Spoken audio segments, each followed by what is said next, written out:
बातमी नाशिकमधली। नाशिकच्या कॉर्पोरेट जिहादच्या प्रकरणामध्ये पोलिसांनी 7 आरोपींना बेड्या ठोकलेल्या होत्या, पण एक चेहरा 45 दिवसांपासून पोलिसांना चकवा देत होता। नाव निदा खान। अखेर संभाजीनगरमध्ये लपून बसलेल्या निदा खानला पोलिसांनी बेड्या ठोकलेल्या आहेत। धक्कादायक बाब म्हणजे तिला एका एमआयएमच्या नगरसेवकानेच आसरा दिला होता। एवढंच नव्हे तर जिच्या अटकेसाठी पोलिसांची अनेक पथकं रवाना करण्यात आली, त्या निदा खानची वकिली करण्यात एमआयएमचे नेते देखील अग्रेसर आहेत। याचवरून महाराष्ट्रामध्ये एक वेगळंच राजकारण देखील रंगलेलं आहे। या सगळ्याचा आढावा घेऊयात या रिपोर्टमधून।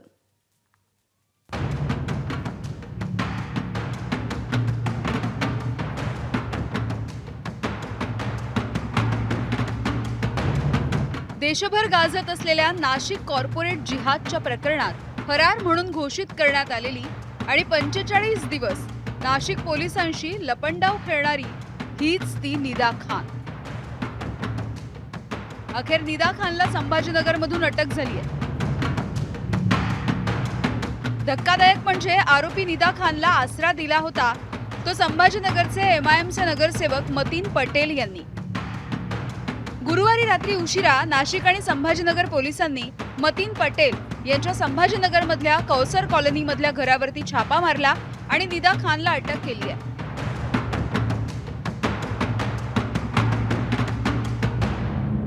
कुठे लपली होती निदा खान? त्याचं उत्तर छत्रपती संभाजीनगरचं हे घर आहे आणि या घरामध्ये 1 तारखेपासून ती वास्तव्यास होती।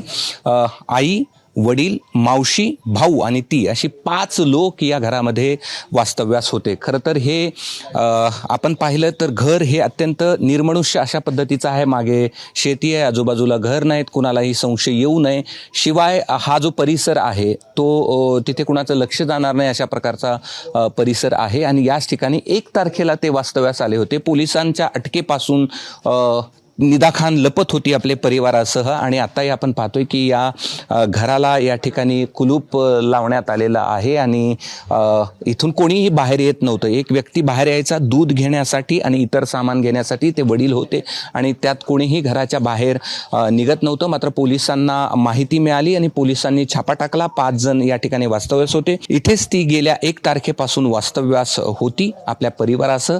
मात्र पोलिसांना खबर मिळाली आणि पोलिसांनी तिला ताब्यात घेतलंय, आता नाशिकमध्ये हलवण्यात आलंय। निदा खानला लपण्यासाठी मदत करणारे एमआयएमचे नगरसेवक मतीन पटेल यांच्यावरही पोलिसांनी गुन्हा दाखल केलाय।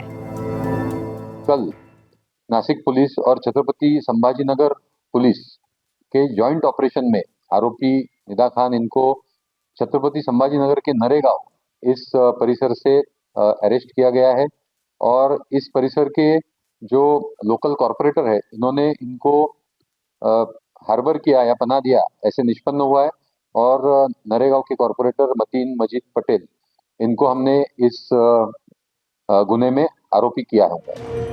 पोलिसांना हुलकावणी देणाऱ्या निदा खानची याआधी देखील एमआयएमचे महाराष्ट्र प्रदेशाध्यक्ष इम्तियाज जलील यांनी पत्रकार परिषद घेऊन पाठराखण केली होती आणि आता अटकेच्या कारवाईनंतरही जलील यांच्याकडून निदा खानची वकिली सुरू आहे।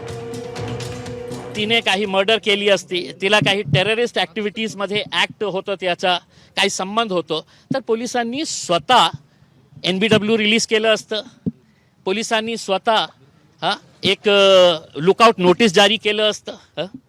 एक FIR मध्ये तिचं नाव आलेलं आहे आणि त्या FIR मध्ये communal hatred, hurting religious sentiments.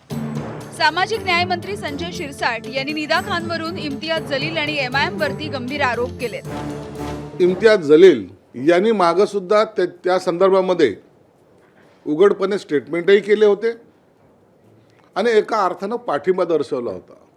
धर्मांतर करणे, मुलींना फसवणे, हे सगळे प्रकार या एमआयएमच्या महाशयाच्या नेतृत्वात होतात। काल जे काही पोलिसांनी धाड टाकून अटक केली त्यांना सुद्धा माहिती की त्यांना सपोर्ट कोणी केला। मी खात्रीलायक सांगतो, खात्रीलायक यामध्ये पूर्णपणे एमआयएमचा हात होता। जे प्रश्न पोलिसांना मला विचारायचे आहे ते मला विचारतील ना, ते एका पालकमंत्र्याच्या मार्फत मी विचारणार आहे का? किंवा पालकमंत्री याचा पोलिसांची वर्दी घालून बसलेले आहेत तिथे की ते सगळे निर्णय घेणार आहे? म्हणजे पोलिसी आम्ही अदालत भी आम्ही निर्णय ही आम्ही देणार आहे करके पालकमंत्री राजनीती करत असेल तर मला काय देणं घेणं. आरोपी निदा खानला तिच्या कुटुंबियांसह स्वतःच्या घरामध्ये ठेवणारे मतीन पटेल हे इम्तियाज जलील यांचे निकटवर्ती आहेत. जमीन खरेदी विक्रीचा व्यवसाय करत असताना राजकारणामध्ये प्रवेश. 10 ते 12 वर्षांपासून MIM पक्षामध्ये सक्रिय. प्रभाग क्रमांक 9 मध्ये मतीन पटेल आणि त्यांची बहीण नगरसेवक आहे. जलील यांच्यावरती हल्ल्याचा आरोप असणाऱ्या सलीम कुरेशींचा मतीन पटेल यांनी पराभव केला. निवडणुकीच्या आधी एका महिलेसोबतचा आक्षेपार्ह व्हिडिओ व्हायरल झाल्यामुळे ते चर्चेत आले होते. नाशिकच्या ज्या TCS कार्यालयामध्ये धर्मांतर प्रकरण झाल्याचा आरोप आहे त्याच कार्यालयामध्ये ही निदा खान मॅनेजर आणि टीम लीडर म्हणून काम पाहत होती. हिंदू कर्मचाऱ्यांचा मानसिक छळ आणि त्यांच्यावर धर्मांतराचा दबाव टाकण्याचा आरोप या निदा खानवर लावण्यात आलाय. निदा खानने त्या पीडित महिलेला काही त्यांच्या मोबाईल ॲप मुस्लिम ॲप डाउनलोड करायला लावले होते. तिला हिजाब घालायला शिकवलं होतं. तिला कलमा पडायला शिकवलं होतं. त्यामुळे या सगळ्या प्रकरणात धर्मांतरानं जो काही आपण याच्यात सगळा ॲलिगेशन्स करतोय त्या प्रकरणात निदा खानचा फार थेट संपर्क होता. या सगळ्या गुन्ह्यातली शेवटची कडी जी आहे ती निदा खान होती. त्यामुळे तिला जास्तीत जास्त पोलीस कस्टडी मिळावी जेणेकरून या सगळ्या विषयाचा तपास चांगल्या पद्धतीने होऊ शकेल. संभाजीनगरमध्ये अटक झाल्यानंतर निदा खानला नाशिकच्या न्यायालयानं 11 मे पर्यंत पोलीस कोठडी दिली आहे. निदा खान गरोदर असल्यामुळे सकाळी आणि संध्याकाळी दिवसामधून 2 वेळा आईला भेटण्याची परवानगी देखील देण्यात आली. आरोपी महिला ही प्रेग्नंट असल्यामुळे तिला तिच्या आईला भेटण्याची परवानगी तिने मागितली होती. त्यास आम्ही हरकत घेतलेली नाहीये. कोर्टाने दिवसातून 2 वेळा तिला आईला भेटण्याच्या गरजेप्रमाणे औषध देण्याबाबत निर्देश केलेले आहेत. ते निर्देश पूर्णपणे पाळले जातात. नाशिक धर्मांतर प्रकरणामध्ये याआधी 7 जणांना अटक करण्यात आली होती. फक्त निदा फरार होती. आता ती देखील हाती लागल्यामुळे या प्रकरणामधल्या अनेक गोष्टी समोर येण्याची शक्यता आहे. या संपूर्ण प्रकरणाचा मुख्य सूत्रधार नेमका कोण?